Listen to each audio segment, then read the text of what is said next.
स्वागत है दोस्तों आपका हमारे इस यूट्यूब चैनल पे। दोस्तों इस वीडियो में आज हम जेपीएससी के लिए जो 7 जेपीएससी का जो 12 सितंबर को एग्ज़ाम होने वाला है, आप लोग के रिक्वेस्ट पर फिर से एक न्यू टेस्ट सीरीज़ मैं शुरू कर रहा हूं। और इससे पहले मैंने लगभग 31 या 32 टेस्ट सीरीज़ डाल दिया था जेपीएससी से संबंधित, पेपर 1 और पेपर 2 से संबंधित। तो वो सब भी आप देख सकते हैं, उसका प्लेलिस्ट मैंने बना दिया है। और ये जो न्यू सीरीज़ है इसमें सब मिक्स कर दिया है, मतलब यहाँ पे देखिए झारखंड संबंधित ज्ञान भी दे दिए इसमें करीब 30 क्वेश्चन हमने सेलेक्ट किया है। उसी तरह सामान्य विज्ञान का सेक्शन मैंने दे दिया है, ठीक है। और ये टेस्ट पेपर 1 पेपर 2 बोथ दोनों के लिए लाभकारी होगा। और सामान्य अध्ययन का इसमें मैंने इसमें मतलब जोड़ रखा है। केवल और केवल इसमें करेंट अफेयर्स का जो टॉपिक है वो मैंने हटा दिया है, ठीक है। उसके लिए मैं अलग से भी दे रहा हूँ, आप लोग को पीडीएफ वगैरह सारा कुछ सेंड करते रहता हूँ अपने टेलीग्राम चैनल पे। अगर आपने अभी तक ज्वाइन नहीं किया है तो आप हमारे टेलीग्राम चैनल ज्वाइन कर लीजिए। सारे का लिंक मैं डिस्क्रिप्शन बॉक्स में दे रहा हूँ, वहाँ से आप लोग ज्वाइन हो जाइए। तो आप लोग समझ गए होंगे, इसमें हम 3 सेक्शन कंप्लीट करवा रहे हैं। सामान्य अध्ययन, दूसरा सामान्य विज्ञान और तीसरा सेक्शन है झारखंड स्पेशल, ठीक है। तो ये पेपर 1 और पेपर 2 जो पीटी के लिए है वो दोनों आपका इसमें कवर हो जाएगा। और यही टेस्ट नंबर 1 टेस्ट नंबर 2 ये सीरियल वाइज चलते रहेगा। तो इसका क्वेश्चन और आंसर हम लोग देख लेते हैं, और आप लोग भी कोशिश कीजिए कि कितना सही हो रहा है। आप लोग भी देख लें कितने क्वेश्चन को आप लोग जानते थे, और इसी तरह क्वेश्चन आने की संभावना है एग्ज़ाम में। और जिसका एक्सप्लेनेशन होगा उसका मैं इसमें एक्सप्लेनेशन भी करते जाऊंगा, ठीक है। चलिए, पहला क्वेश्चन बोल रहा है कि पानी के साथ प्रतिक्रिया के कारण एक यौगिक के रासायनिक विभाजन के लिए इस्तेमाल होने वाला पारिभाषिक शब्द क्या है। तो ये तो आप लोग जानते हैं हाइड्रोलिसिस होता है, तो ऑप्शन ए इसका हो जाएगा सही। दूसरे क्वेश्चन में आइए। दूसरा क्वेश्चन बोला माई कंट्री माई लाइफ के लेखक कौन है। तो दूसरा का इसका सही आंसर हो जाएगा ऑप्शन डी एल.के. अडवाणी। तीसरा क्वेश्चन आइए, अबू धाबी किस देश की राजधानी है। तो तीसरा का इसका जो सही आंसर हो जाएगा वो हो जाएगा option B UAE, United Arab Emirates. Next आइए 4 नंबर में। 4 नंबर क्वेश्चन बोल रहा है झारखंड सरकार ने भीमराव अंबेडकर आवास योजना किन लोगों के लिए शुरू की है। तो चौथा का जो इसका सही आंसर हो जाएगा वो हो जाएगा ऑप्शन सी, विधवाओं के लिए।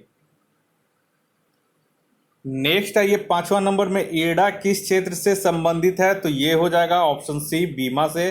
आप लोग सभी जानते होंगे। नेक्स्ट आइए 6 नंबर में। 6 बोल रहा है संयुक्त राष्ट्र संघ के महासचिव कौन है। तो यहाँ पे देख लीजिए, ये फिलहाल अभी चेंज हो गया है, ठीक है। तो इसको हम रहने दे रहे हैं 6 नंबर को, ठीक है। वर्तमान में एक बार आप लोग सर्च कर लीजिएगा, मुझे भी ध्यान नहीं आ रहा है, ठीक है। 7वां नंबर में आइए, जलियांवाला बाग हत्याकांड कहाँ हुआ था। तो जलियांवाला हत्याकांड ये हुआ था आपका अमृतसर में, ठीक है। नेक्स्ट आइए 8वां नंबर में। ये बोरा इनमें से क्या खाद्य अनाज से संबंधित है। तो खाद्य अनाज से यहाँ पे देख लीजिए, तो 8वां का यहाँ पे हो जाएगा आपका खाद्य अनाज है तो हरित क्रांति हो जाएगा, ठीक है। हरित क्रांति के द्वारा कृषि क्षेत्र में विकास, तकनीकी परिवर्तन एवं शोध के माध्यम से कृषि उत्पादन में अभूतपूर्व वृद्धि की गई थी। और हरित क्रांति के पिता अगर वैश्विक स्तर पर बात करें तो हरित क्रांति के पिता के रूप में नॉर्मन बोरलॉग को माना जाता है। और भारत में हरित क्रांति का अगर बात करें तो यहाँ पे एम.एस. स्वामीनाथन को माना जाता है। नेक्स्ट आइए 9 नंबर में। 9 बोला वर्तमान में भारत के अटॉर्नी जनरल कौन है। तो इनका अटॉर्नी जनरल हो जाएंगे, आप लोग सभी जानते हैं, के वेणुगोपाल, ठीक है। 10वां में आइए। अब 10वां नंबर में बोल रहा है कि बक्सर का युद्ध कब हुआ था। तो बक्सर का युद्ध कब हुआ था। तो ये हुआ था ऑप्शन बी हो जाएगा 10 का 20 1764 ईस्वी में। तो बक्सर का युद्ध 1764 में अंग्रेजों एवं बंगाल के नवाब मीर कासिम और अवध के नवाब सुजाउद्दौला तथा मुगल शासक शाह आलम द्वितीय की संयुक्त सेना के बीच लड़ा गया था। यानी कि एक तरफ अंग्रेज थे और एक तरफ ये तीनों थे, ठीक है। और संयुक्त सेना के बीच लड़ा गया था। और इस युद्ध में पूछता है कि अंग्रेजी सेना का नेतृत्व किसने किया था। तो इस युद्ध में अंग्रेजी सेना का नेतृत्व हेक्टर मुनरो कर रहा था और इस युद्ध में अंतिम रूप से अंग्रेजों की विजय हुई थी। नेक्स्ट है ये 11 नंबर, बोला इनमें से कौन सी भाषा इंडो आर्यन है। ठीक है, तो 11 का यहाँ पे सही हो जाएगा आपका ऑप्शन बी, सिंधी। ठीक है, तो सिंधी जो है वो इंडो आर्यन भाषा है। नेक्स्ट है ये 12 नंबर में, 12 यहाँ पे बोला 15 जुलाई 2017 को यूनिसेफ के वैश्विक सद्भावना के रूप में किसे नियुक्त किया गया है। तो ये पहले का क्वेश्चन है, इसे आप लोग स्किप भी कर सकते हैं। तो 12 का ए हो जाएगा लिली सिंह उस समय। ठीक है, नेक्स्ट आइए 13 नंबर में, 13 नंबर बोल रहा है कि भारत में राष्ट्रीय पंचायती राज दिवस कब मनाया जाता है। तो 13 का यहाँ पे देख लीजिए, 13 का हो जाएगा ऑप्शन डी 24 अप्रैल। भारत में शक्ति के विकेंद्रीकरण के रूप में पंचायती राज व्यवस्था का शुभारंभ 2 अक्टूबर 1959 को राजस्थान के नौगांव जिले से किया गया, किंतु पंचायती राज को जो संवैधानिक दर्जा 73वें संविधान संशोधन अधिनियम 1992 के द्वारा दिया गया, जिसे 24 अप्रैल 1993 से पूरे देश में लागू किया गया, इसलिए 24 अप्रैल को पंचायती राज दिवस मनाया गया। और सबसे सर्वप्रथम पूछेगा कहाँ लागू किया गया, तो राजस्थान के नौगौर में 2 अक्टूबर 1959 को। नेक्स्ट आइए 14 नंबर में, 1975 से 1977 के दौरान प्रधानमंत्री इंदिरा गांधी द्वारा लागू किए गए आपातकाल की अवधि कितनी थी। तो 14 का यहाँ पे जो सही आंसर हो जाएगा वो आप लोग देख लीजिए, 14 का हो जाएगा ऑप्शन सी 21 महीने। ठीक है,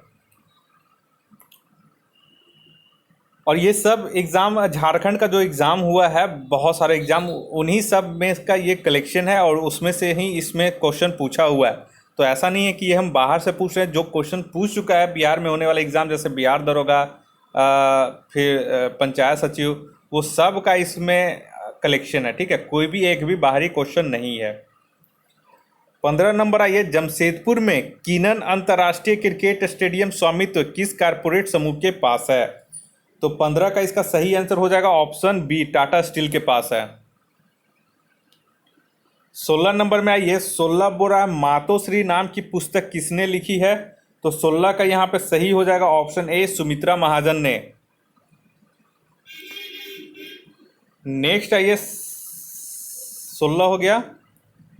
नेक्स्ट आइए 17 में, 17 बोरा उस देश का नाम लिखे जहां पेसो इस्तेमाल होने वाली मुद्रा में शामिल नहीं है। तो पेसो कहाँ इस्तेमाल नहीं होती है, तो यहाँ पे जो सही इसका आंसर हो जाएगा वो हो जाएगा ऑप्शन सी, कोस्टा रिका में पेसो इस्तेमाल नहीं होता, बाकी चिली, कोलंबिया, अर्जेंटीना में पेसो इस्तेमाल होता है मुद्रा के रूप में। नेक्स्ट आइए 18 में, कन्याओं को उच्च शिक्षा के लिए प्रोत्साहित करने के लिए भारत सरकार ने 14 नवंबर 2014 को कौन सी योजना शुरू की थी। तो यहाँ पे 18 का जो हो जाएगा इसका सही आंसर ऑप्शन बी हो जाएगा, उड़ान योजना। नेक्स्ट आइए 19 में, भारतीय नौसेना के हिरासत में रखे हुए अधिकारी का नाम बताएं जिसे 3 मार्च 2016 को बलूचिस्तान से गिरफ्तार किया गया था और पाकिस्तान में मृत्यु दंड की सजा सुनाई गई थी। तो 19 का यहाँ पे इसका हो जाएगा सही आंसर कुलभूषण जाधव, जो कि आप लोग जानते होंगे अभी भी पाकिस्तान में कैद हैं। 20 नंबर में आइए, 20 नंबर बोला इनमें से कौन सा मोबाइल ऐप भारतीय राष्ट्रीय भुगतान निगम द्वारा विकसित किया गया था। तो यहाँ पे 20 का आपको पता होगा, ये हो जाएगा option D, Bhim app. Next आइए 21 नंबर में, 21 बोला विश्व पर्यावरण दिवस 2017 विषय का क्या थीम था। तो ये 5 जून को मनाया जाता है, तो ये 2017 का पूछा है, लेकिन अब जो लेटेस्ट पूछेगा 2021 का आप लोग देख लीजिएगा। ठीक है, तो इसका 21 का जो सही हो जाएगा वो हो जाएगा ऑप्शन सी, उस समय जो था लोगों को प्रकृति से जोड़ना। नेक्स्ट आइए 22 नंबर में, किस नदी को बंगाल का शोक के रूप में जाना जाता है। तो ये हो जाएगा आपका ऑप्शन ए, दामोदर नदी को। और बिहार का शोक पूछेगा तो वो कोसी नदी। 23 नंबर में आइए, बोला हर साल 7 अप्रैल का क्या महत्व है। तो ये इंपॉर्टेंट क्वेश्चन है, 7वां नंबर, ये 23वां नंबर। तो 23 आप लोग याद रखिएगा, 23 का हो जाएगा ऑप्शन बी, विश्व स्वास्थ्य दिवस 7 अप्रैल को मनाया जाता है। नेक्स्ट है ये 24 नंबर में, 24 बोल रहा है किस संशोधन ने भारत का वर्णन सार्वभौम लोकतांत्रिक गणतंत्र से बदलकर सार्वभौम समाजवादी धर्मनिरपेक्ष लोकतांत्रिक गणराज्य कर दिया है? तो ये आप लोग को पता होगा, ऑप्शन बी हो जाएगा 42वें संविधान संशोधन अधिनियम 1976 के द्वारा। और इसमें पूछता है संविधान के उद्देशिका में इसके द्वारा 3 शब्द जोड़े गए थे, समाजवादी, धर्मनिरपेक्ष और अखंडता। नेक्स्ट है ये 25 में, 25 बोला भारत में मुगल साम्राज्य के संस्थापक कौन थे? तो 25 का यहाँ पे हो जाएगा ऑप्शन बी, बाबर। भारत में मुगल साम्राज्य का संस्थापक बाबर था, जो फरगना से आया था। और बाबर ने 1526 में इब्राहिम लोदी को पानीपत के प्रथम युद्ध में हराकर भारत में मुगल वंश का नींव रखा था। नेक्स्ट है ये 26 में, इनमें से किस भारतीय राज्य ने संस्कृत को अपनी दूसरी आधिकारिक भाषा का दर्जा दिया है? तो 26 का यहाँ पे हो जाएगा ऑप्शन सी, उत्तराखंड। नेक्स्ट है ये 27 नंबर में, 27 बोल रहा है FPAI Indian player of the year 2016 के विजेता कौन है? तो 27 का इसका हो जाएगा आपका ऑप्शन सी के विनीत। नेक्स्ट है 28 नंबर में, बोल रहा है भारत में राष्ट्रीय पंचायती राज दिवस कब मनाया जाता है? तो ये आ चुका है क्वेश्चन। तो 28 का ये हो जाएगा ऑप्शन डी, 24 अप्रैल। 29 में आइए, विश्व जनसंख्या दिवस कब आयोजित किया जाता है? इसे याद कर लीजिएगा। तो 29 का यहाँ पे हो जाएगा ऑप्शन सी, 11 जुलाई को विश्व जनसंख्या दिवस मनाया जाता है। नेक्स्ट है ये 30 नंबर में, 30 यहाँ पे बोला जून 2017 को आयोजित फेमिना मिस इंडिया 2017 सौंदर्य प्रतियोगिता किसने जीती थी? तो 30 का यहाँ पे हो जाएगा ऑप्शन ए, मानुषी चिल्लर। नेक्स्ट है ये 31 नंबर में, सॉरी 31 कहाँ पे गया, ये 30 था। 31 में आइए, सामान्य विज्ञान, ठीक है। तो 31 में बोला शीतलक के कारण होता है। तो 31 का यहाँ पे देख लीजिए, तो 31 का इसका सही आंसर हो जाएगा ऑप्शन बी, वाष्पीकरण। तो शीतलक जो होता है वो वाष्पीकरण के कारण होता है, वाष्पीकरण के कारण ये होता है, ठीक है। वाष्पीकरण द्रव से वाष्प में परिणत होने की प्रक्रिया वाष्पीकरण कहलाती है और यह 2 प्रकार से होती है, पहला इवोपरेशन और दूसरा बॉयलिंग। इस प्रक्रिया में निकाय की ऊर्जा क्षति होती है, जिसके परिणाम स्वरूप वह ठंडा हो जाता है। उदाहरण, सुराही को पानी का ठंडा होना, सुराही के पानी का ठंडा होना। नेक्स्ट है ये 32 नंबर में, 32 में बोला अधिकतम डैश है, यहाँ पे इलेक्ट्रॉनों को सबसे बाहरी कक्षा में समायोजित किया जा सकता है। तो 32 का यहाँ पे हो जाएगा ऑप्शन बी, 8, ठीक है। देखिए क्या होता है कि केवल उत्कृष्ट गैसों को छोड़कर जितने भी तत्व हैं उनके परमाणुओं के बाह्यतम सेल यानी कि संयोजी सेल या कक्षा में 8 से कम इलेक्ट्रॉन रहते हैं, अर्थात इनके संयोजी सेल अपूर्ण होते हैं। इसलिए इन तत्वों के परमाणु अन्य परमाणुओं से संयोग कर अपने नज़दीक स्थित उत्कृष्ट गैस की भांति इलेक्ट्रॉनिक विन्यास प्राप्त कर लेने की प्रवृत्ति रखते हैं, ठीक है। ताकि तो यही वजह है कि मैक्सिमम यहाँ पे सबसे बाहरी कक्षा में समायोजित किया जा सकता है। तो 8 इलेक्ट्रॉनों को समायोजित किया जा सकता है। 33 नंबर में आइए, 33 में बोला एक पोत जो शरीर में ऑक्सीजन युक्त रक्त लेता है वो कौन सी है?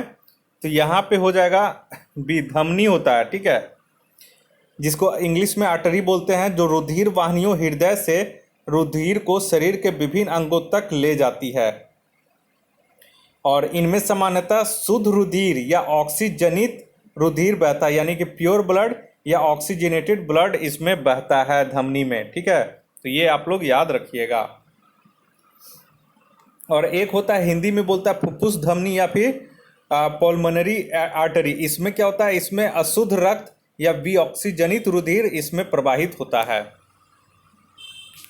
34 नंबर में आइए, 34 बोल रहा है उच्च रक्तचाप को क्या कहा जाता है?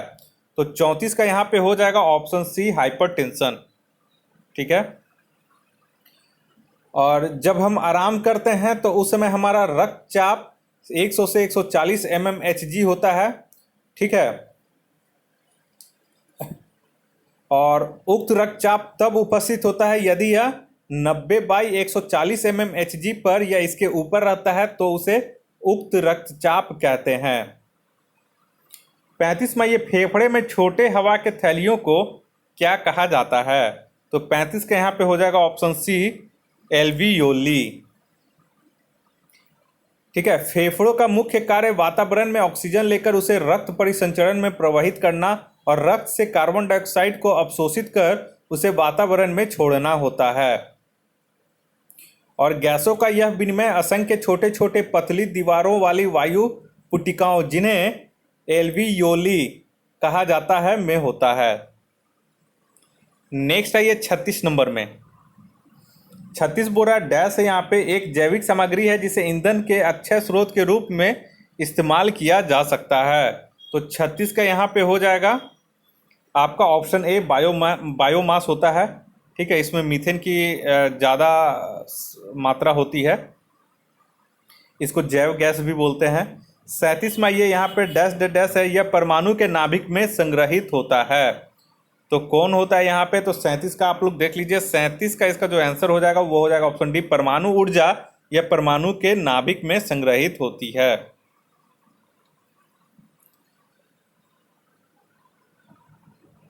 और पूछेगा कि कौन सा देश सबसे अधिक परमाणु ऊर्जा से बिजली उत्पादन करता है? तो संयुक्त राज्य अमेरिका हो जाएगा।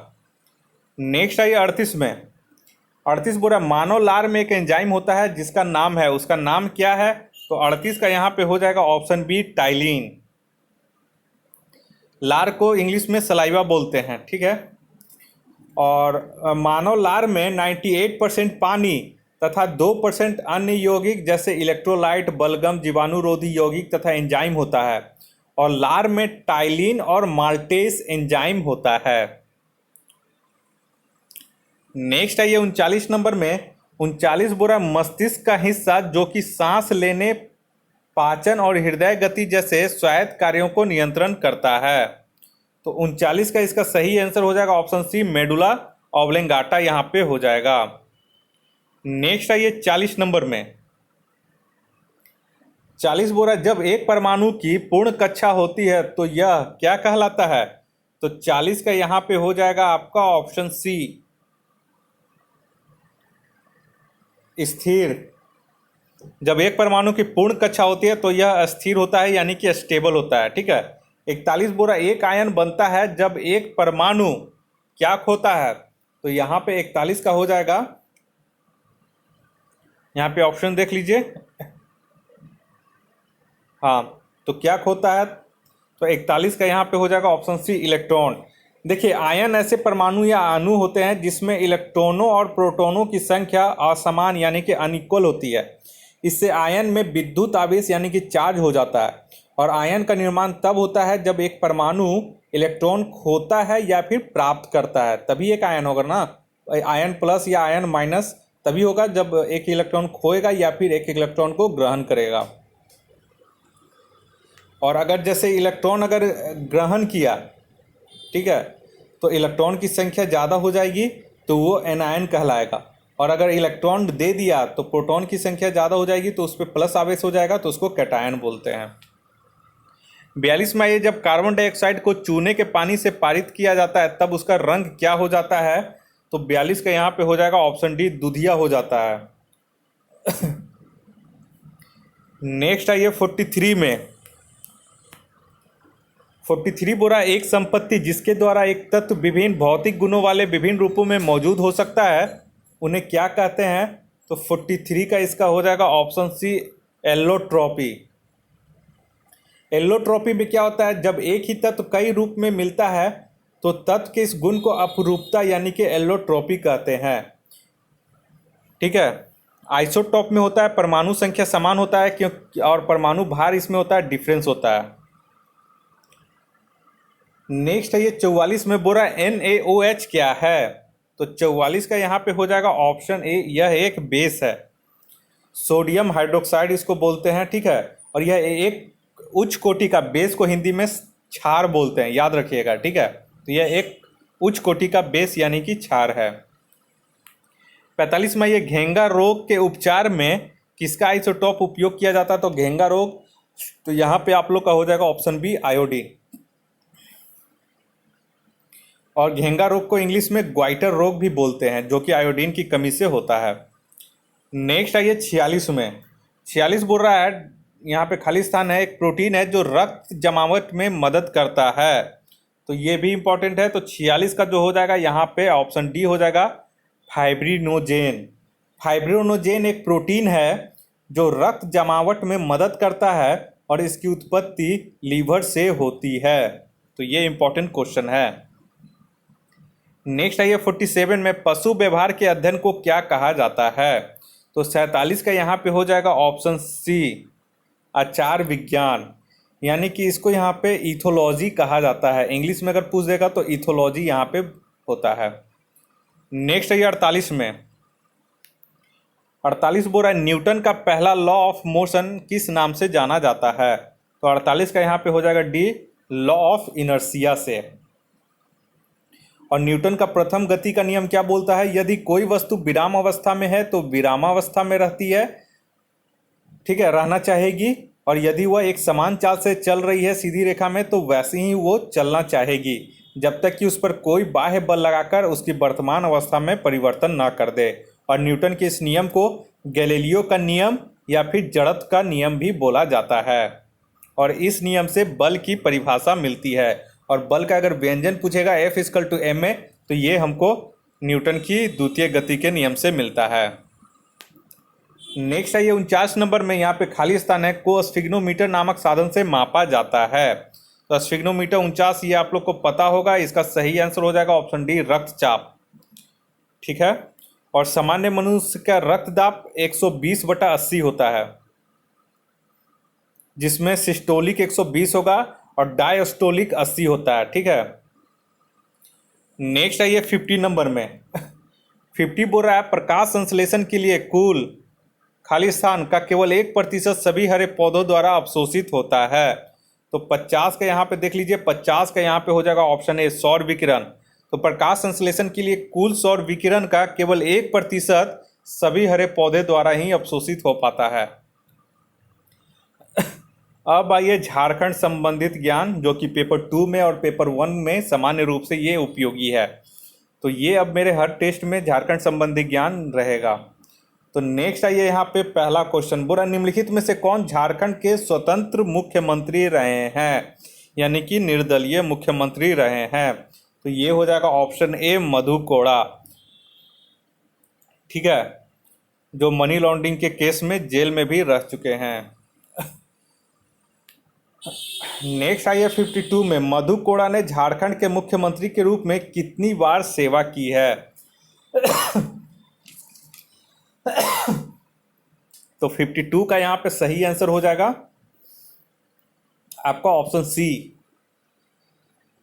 एक बार। 53 में आइए, हेमंत सोरेन ने झारखंड के मुख्यमंत्री के रूप में कितनी बार सेवा की है? तो यहाँ पे देखिए 53 का जो इसका आंसर है,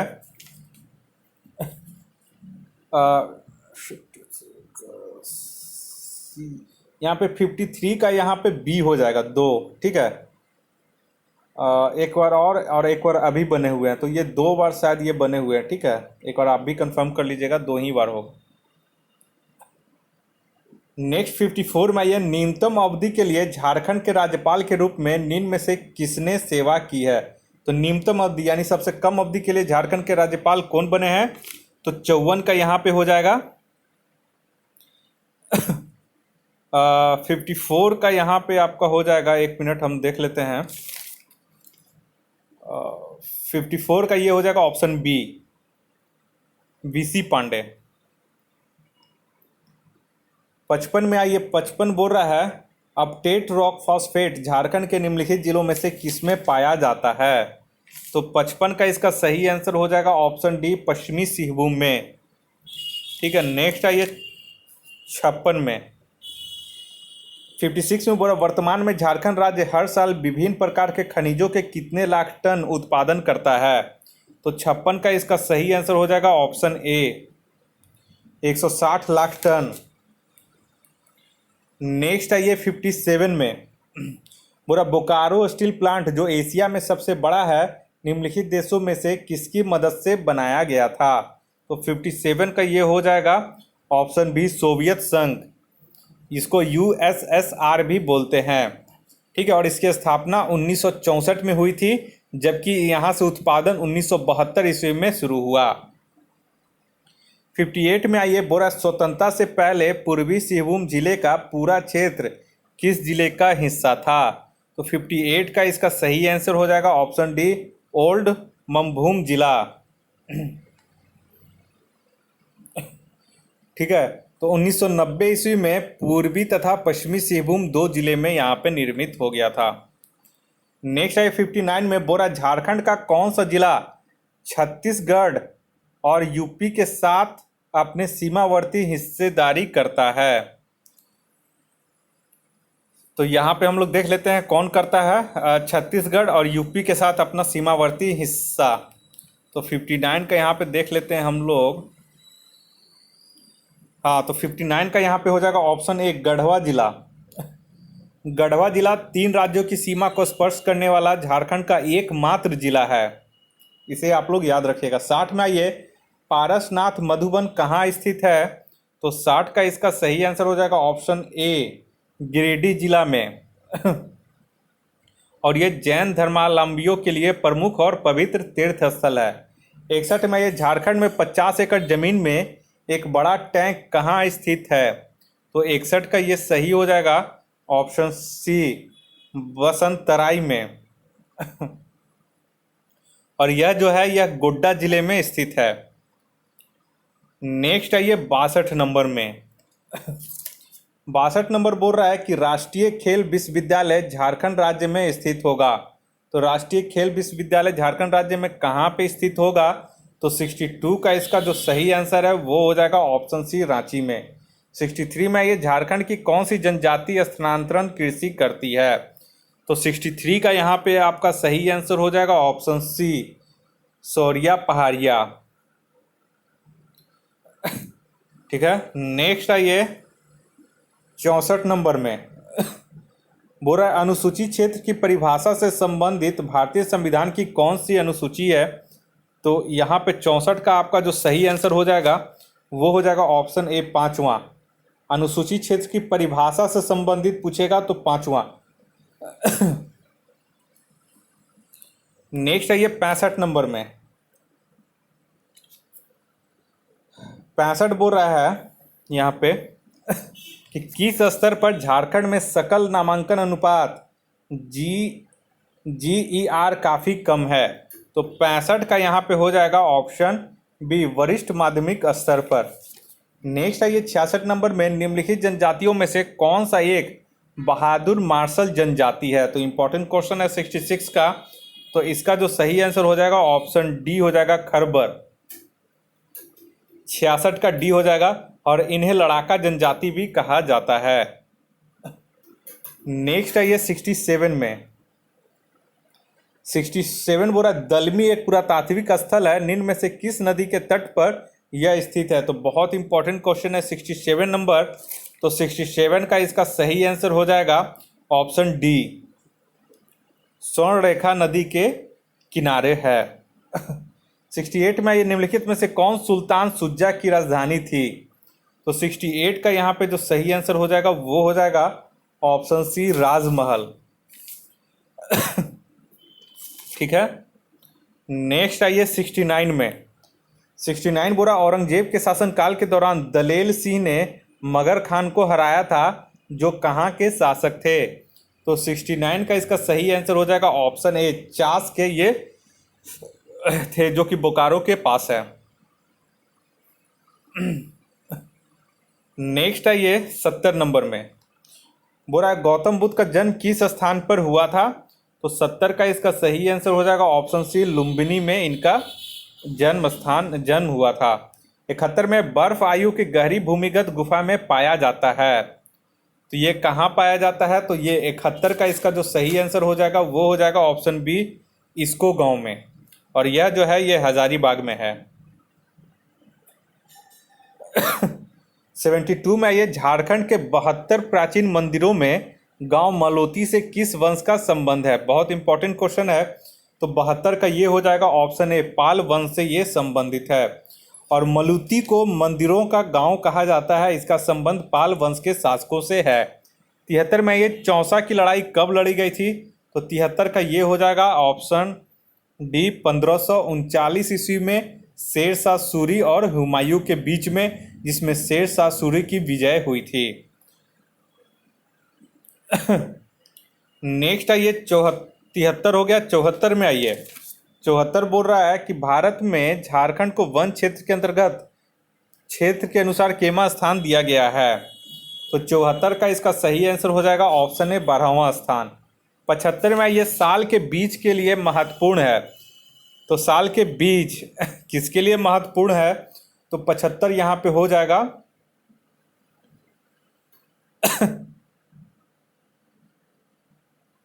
यहाँ पे थोड़ा सा 75 का, यहाँ पे देखिए, यहाँ पे थोड़ा सा ये क्वेश्चन जो पूछा गया था वो पूछा गया, ये झारखंड दरोगा में पूछा गया था। और ये क्वेश्चन था कि साल का झारखंड का राजकीय वृक्ष क्या है? तो वो साल वृक्ष हो जाएगा। ठीक है, तो साल का वृक्ष जो है वो झारखंड का राजकीय वृक्ष होता है। नेक्स्ट है ये 76 में, इसके नरम फाइबर की वजह से तकिए और आवरण को कवर करने के लिए निम्नलिखित पेड़ के फल का उपयोग किया जाता है। तो 76 का इसका सही आंसर हो जाएगा ऑप्शन डी, इनमें से कोई नहीं। 77 में आइए, 77 बोला, झारखंड में निम्नलिखित में से कौन से पार्क अभ्यारण्यों में चेरो राजाओं के समय में ऐतिहासिक स्मारक और किले मिले हैं? तो 77 का यहाँ पे जो सही आंसर हो जाएगा वो हो जाएगा ऑप्शन बी, बेतला, बेतला अभ्यारण्य में। और बेतला नेशनल पार्क के आगे स्थित पलामू किला लातेहार जिले में स्थित है, जिसका निर्माण चेरो राजा मेदिनी राय ने कराया था। तो ये बहुत इंपॉर्टेंट क्वेश्चन है। नेक्स्ट आइए 78 में, 78 बोला, ओलंपिक 1928 में भारतीय हॉकी टीम का पहला कप्तान जयपाल सिंह ने भारत के लिए पहली बार कौन सा पदक जीता था? तो 78 का इसका हो जाएगा ऑप्शन है सोना। 1928 इसमें हुए एम्स्टर्डम ओलंपिक में जयपाल सिंह मुंडा स्वर्ण पदक विजेता भारतीय हॉकी टीम के कप्तान थे। यानी कि 1928 में जो एम्स्टर्डम में ओलंपिक खेल हुआ था उसमें हॉकी की टीम ने गोल्ड मेडल जीता था, जिसके कप्तान जो थे वो जयपाल सिंह मुंडा हैं। और आप लोग देखिएगा कि झारखंड में जो स्टेडियम बना हुआ है खेलगांव के पास, उसमें एक जयपाल सिंह मुंडा स्टेडियम नाम उसका रखा गया है। और एक चीज़ आप लोग को और नोटिस दे दें कि जो अभी हाल ही में ओलंपिक, टोक्यो ओलंपिक 2020 का जो आयोजन 2021 में टोक्यो में किया गया है, उससे संबंधित जितने भी प्रश्न हैं और जितने भी डाटा हैं वो मैं टेलीग्राम चैनल पे PDF के फॉर्म में सेंड कर दिया हूँ। आप लोग डाउनलोड कर लीजिएगा उसे, और उसको एक बार रिवीजन कर लीजिएगा, देख लीजिएगा नोट्स और पढ़ लीजिएगा। बहुत ही इंपॉर्टेंट है, उससे आने वाले समय में करंट अफेयर्स में उससे क्वेश्चन पूछे जा सकते हैं। तो PDF वहाँ पे सेंड कर दिया गया है। ओलंपिक गेम से जितने भी डाटा थे वो आप लोग एक बार देख लीजिएगा। 79 में ये झारखंड राज्य का निर्माण किस वर्ष हुआ था? तो 79 में ये 15 नवंबर 2000 हो जाएगा। तो ऑप्शन डी इसका सही हो जाएगा। ठीक है, और ये 28वें राज्य के रूप में इसका निर्माण हुआ था 15 नवंबर 2000 को। 80 में आइए, झारखंड के दक्षिण में कौन सा राज्य स्थित है? तो 80 का यहाँ पे हो जाएगा ऑप्शन बी, उड़ीसा। ठीक है, और उत्तर में पूछेगा तो बिहार। तो इस तरह से करके यहाँ पे 80 क्वेश्चन ही हम दिए हैं। ठीक है, 3 सेक्शन ही कंप्लीट करवाएंगे और तीनों सेक्शन इंपॉर्टेंट रहेगा। इसलिए आप अगर पहली बार हमारे चैनल पे विजिट कर रहे हैं तो कृपया करके आप हमारे चैनल को सब्सक्राइब कर लें इसी तरह का टेस्ट सीरीज पाने के लिए। और इसका PDF मैं अपने टेलीग्राम चैनल पे सेंड कर दूंगा। उस सारे का लिंक जो है डिस्क्रिप्शन बॉक्स में दे रहा हूँ, वहाँ से आप लोग देख लीजिएगा और ज्वाइन हो जाइएगा हमारा टेलीग्राम चैनल भी। इस वीडियो को देखने के लिए आप लोग का बहुत बहुत शुक्रिया। आपका दिन मंगलमय हो। धन्यवाद।